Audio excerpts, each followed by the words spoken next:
자, 토양수와 관련된 용어 다시 진행을 합니다.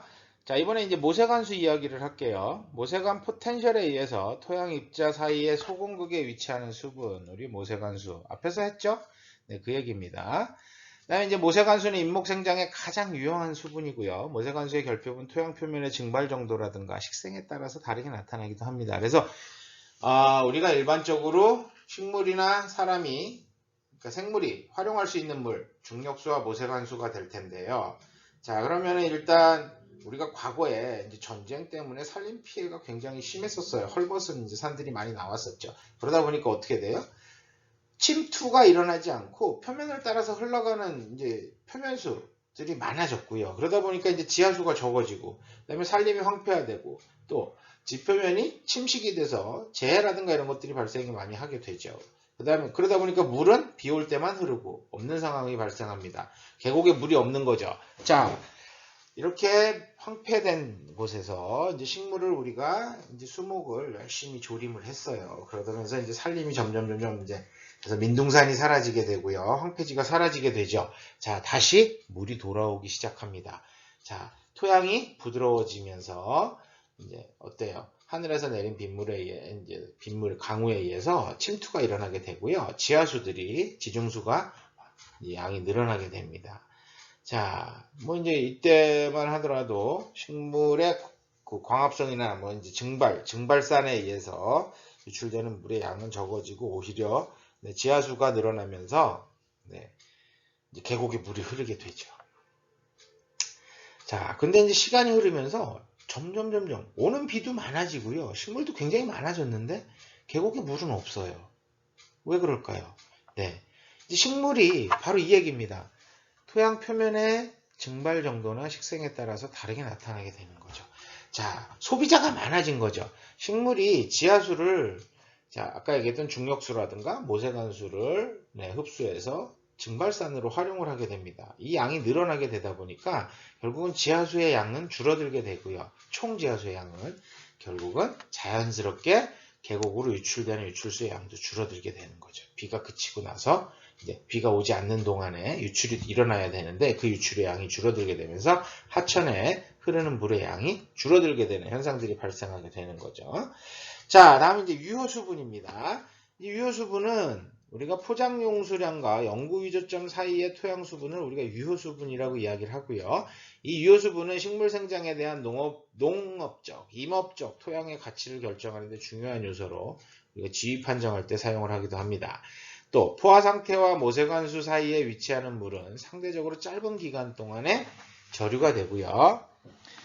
오랫동안 모세관력에 의해서 저류되는 물을 우리가 이제 모세관유라고 이야기를 합니다. 결국은 중력수는 빠르게 이동을 해서 이제 사라지게 되고요. 중력수만 이제 모세관수만 남는다는 얘기죠. 모세관수가 오히려 오랫동안 유지가 된다. 자, 그다음에 이제 토양수의 저수량은 배수나 증발산에 의해서 감소되고요. 강수에 의해서 보충이 될 수밖에 없습니다. 그럼 이때 오랫동안 남아있는 물들, 이제 모세관유라고 이야기를 하고요. 그 다음에 또 이제 지하수 위로 이동을 해서 지하수 함양에 의해서 결정되는 물, 이렇게 나눠질 거라고 생각이 됩니다. 다음은 이제 흡착수입니다. 하이그로스코픽 모이스처라고도 이야기를 하죠. 토양 속에서 약 마이너스 30기압보다 큰 상태의 물을 흡착수라고 이야기를 하고요. 토양 입자 주변에 얇은 막을 형성하고 있다고 말씀을 드렸어요. 그래서 이제 모세관수가 다 빠져나간 이후에 남아있는 물들이겠죠. 이 상태가 되면 액체로서의 물의 이동은 중단이 되고요. 그 후 거의 수증기라든가 이렇게 증발에 의해서만 이동하게 되므로 식물이 이용하지 못하는 물이다라고 말씀을 드렸습니다. 자, 다음에 이제 리텐션 스토리지입니다. 모관저류가 될 텐데요. 이 모관저류 같은 경우는 토양 속의 작은 공간에 저장되어 모관력의 지배를 받는 저류를 이야기를 합니다.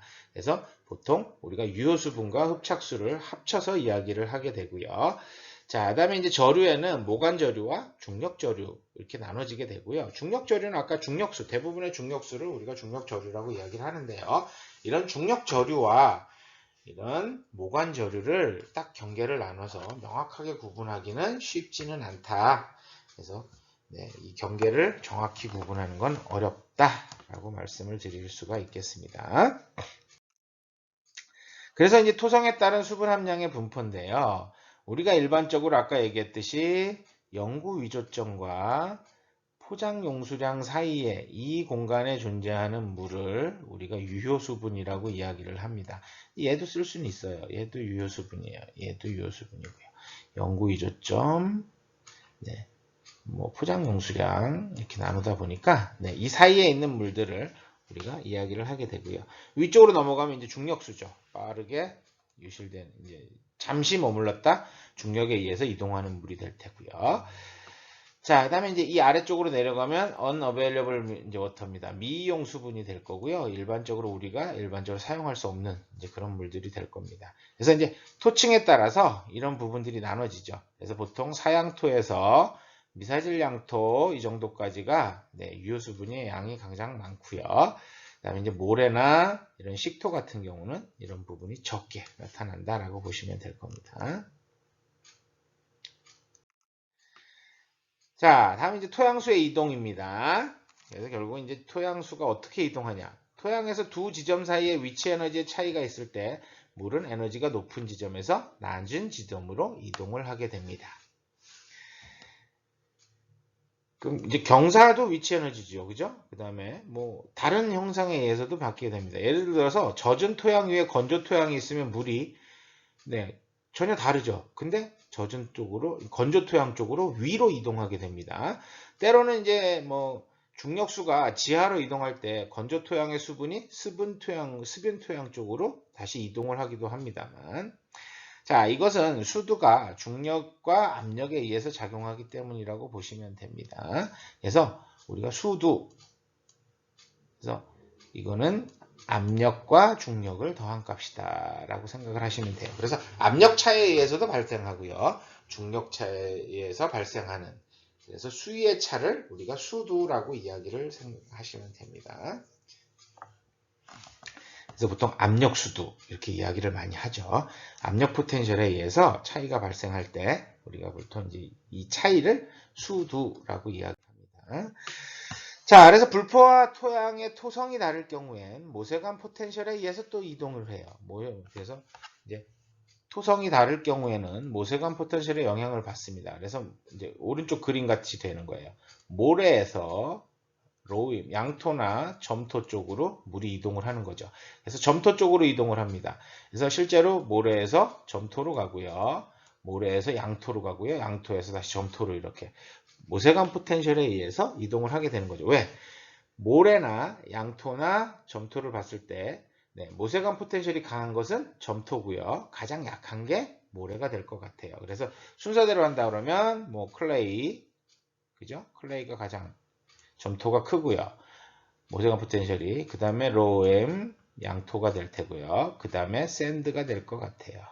이런 형태가 되다 보니까 그러면 물은 어떻게 흘러요? 네, 이렇게 흐르는 형태가 됩니다. 그래서 토양 내 두 지점의 수두가 다를 때 이 델타 H를 표시를 하게 되고요.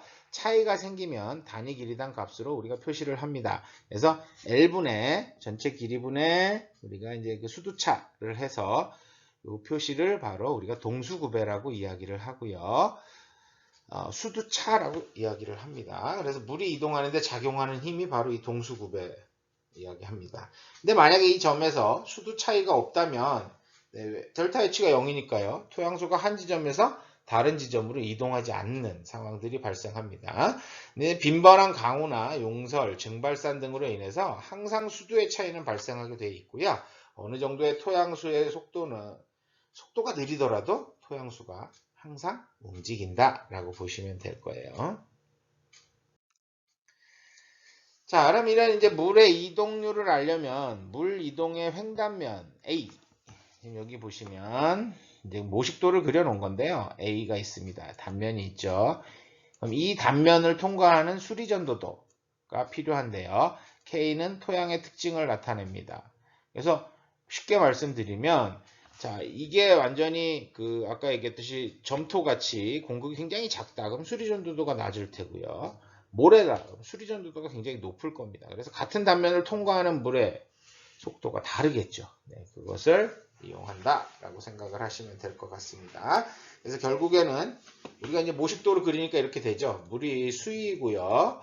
그럼 결국은 여기에서 이제 물이 빠져나가는 곳까지의 차가 수두차가 될 테고요.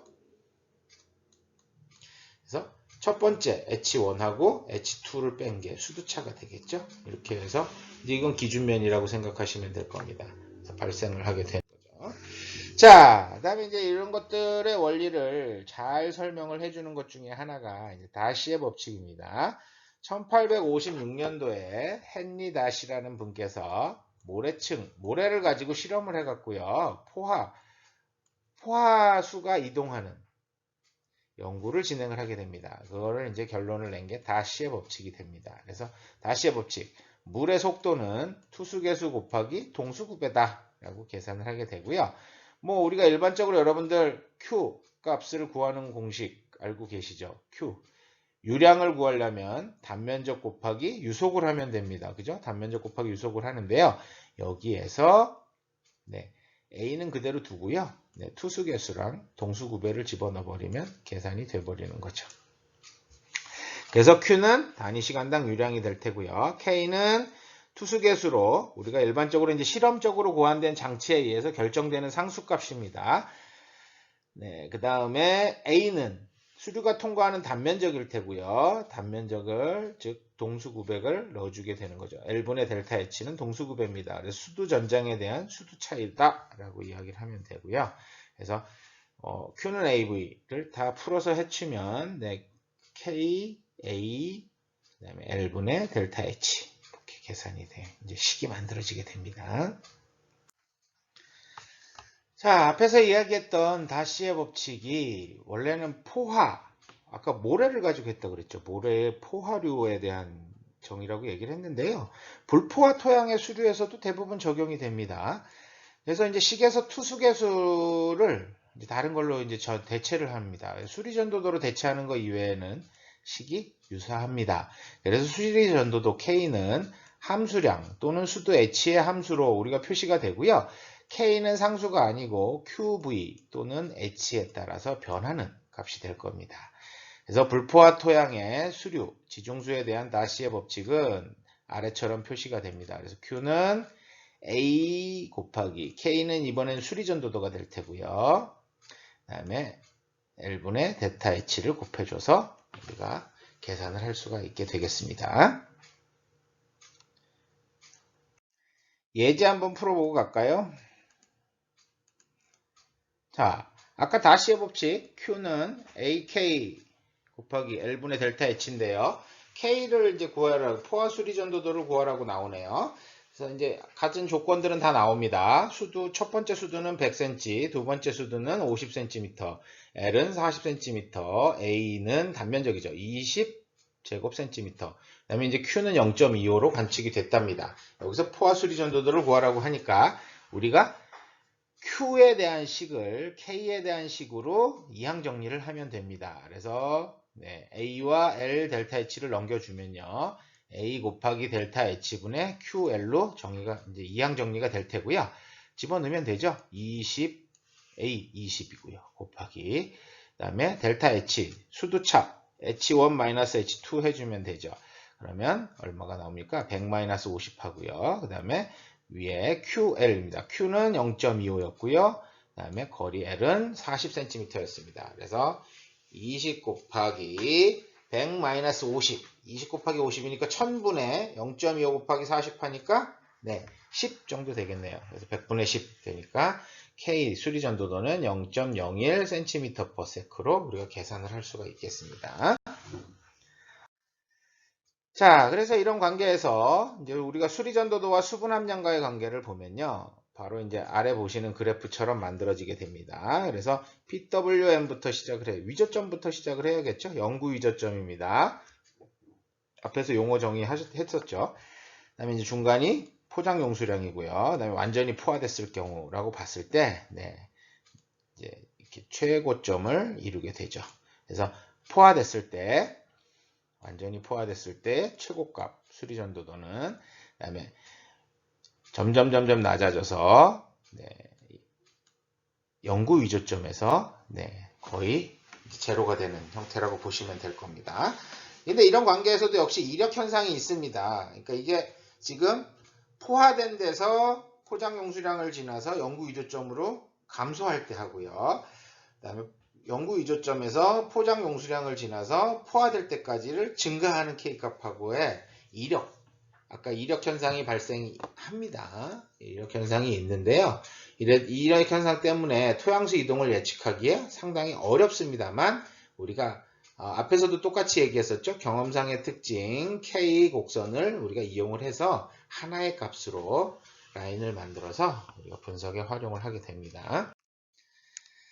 자, 그러면 이제 우리가 그 수류의 방향에 대해서도 한번 알아보도록 할게요. 지하수가 어떻게 이동하는지인데, 지하수 위에 지금 아래 그림을 보면서 설명할게요. 지하수 위가 점선으로 되어 있어요.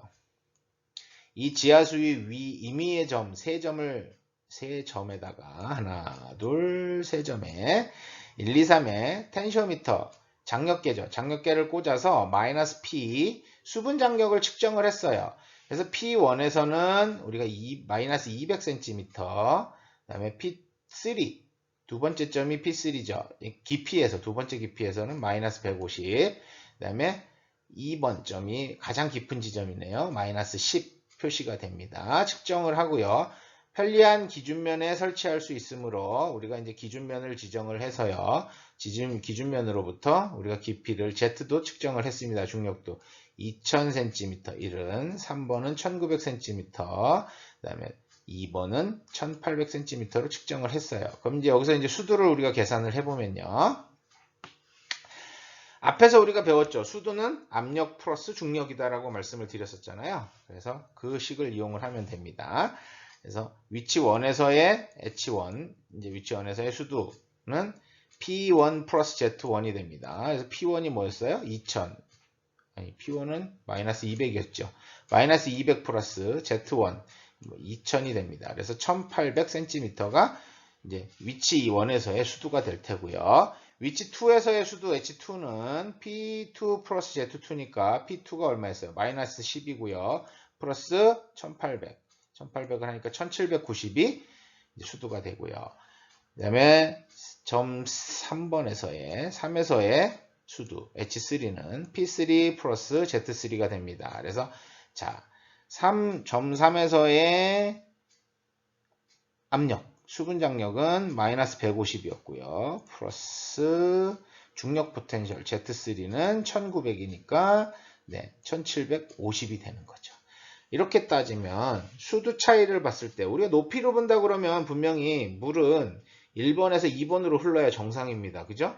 근데 네, 수도 차이는 어디가 더 높아요? 네, 1800에서 1790, 그 다음에 1750이 되지 않습니까? 식을 한번 뒤로 넘어가 다음 페이지에 이제 설명할게요. 그래서 이제 동수구배를 봐야겠죠. 결국은 이제 이 동수구배가 거리에 따른 이제 수도차니까 위치 1에서 위치 2까지. 그래서 L 200분의 1800-1790 하면요. 네, 0.05cm/cm가 돼요. 그 다음에 위치 1에서 위치 3까지. 1에서 3까지는 네, L분의 H1-H3니까 200분의 1800-1750을 하게 되면 네, 0.25cm/cm가 됩니다. 어떤 쪽이 동수구배가 더 높은가요? 큰가요? 그러면 3번 쪽이 크죠. 그러다 보니까 실제로 물은 이렇게 2번과 3번 사이로 흘러가는 방법이 될 겁니다. 위치 3의 방향에서 구동력이 위치 2에서의 2번에서의 보다 5배 정도 강하고 움직이는 물 분자는 결국은 네, 굽어지게 됩니다. 그래서 굽어져서 하게 되고요. 이러한 힘으로 물이 이동하면 토양 수분은 변화해서 침투 유량은 먼저 아래로 내려간 다음에 나중에 증발하기 위해서 다시 올라오는 상황도 발생하게 되는 거죠. 강수가 없으면 증발사는 표토에서 수도를 점차 낮게 할 것이고요.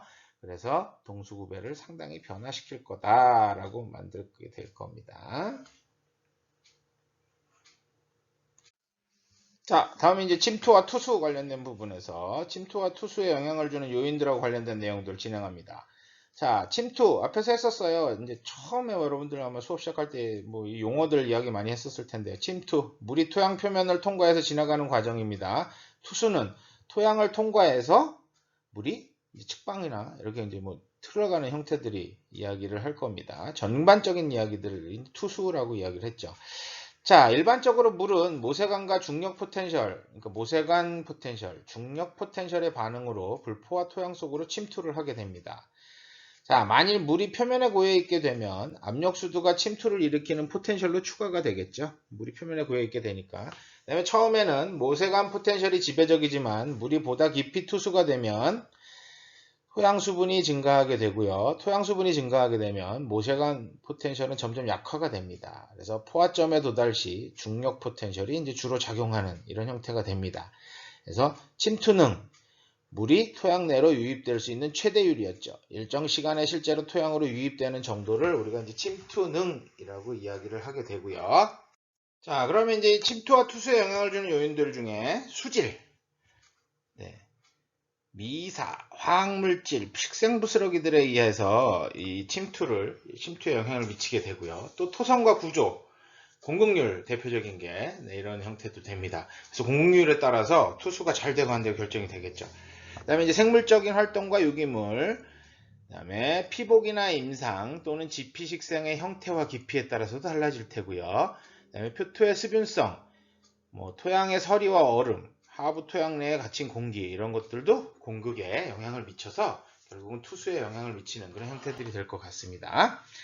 자, 이제 그림을 보면서 한번 볼까요? 그러면 이제 점토와 모래에서의 침투능을 보게 되는데요.